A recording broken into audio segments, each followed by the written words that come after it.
Id-deputat nazzjonalista u dak magħruf bħala il-kap vera tal-Partit Nazzjonalista Carola Aquilina ħareġ jiġri stqarrija immedjatament wara l-qorti kriminali sabet lil Jason Azzopardi ħati ta' disprezz u multatu jħallas is-somma tal-fawro. Fisem il-Partit Nazzjonalista Carola Aquilina ħareġ stqarrija mimlija interpretazzjonijiet ta' botti biex jgħid li l-qorti kienet pronta sabet ħtija f'Jason Azzopardi u l-President Onorarju tal-Aqda Repubblika għalli huwa sewwa li l-qorti tkun effikaċi.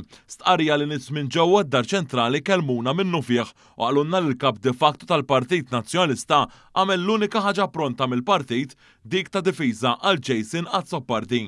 Azzopardi li dejjem ingħata refuġju mill-partit ta' Bernard Grech tant li anke meta joħroġ ta' giddib dakinhar stess jingħata spazju biex jitkellem fuq it-televiżjoni tal-Partit Nazzjonalista.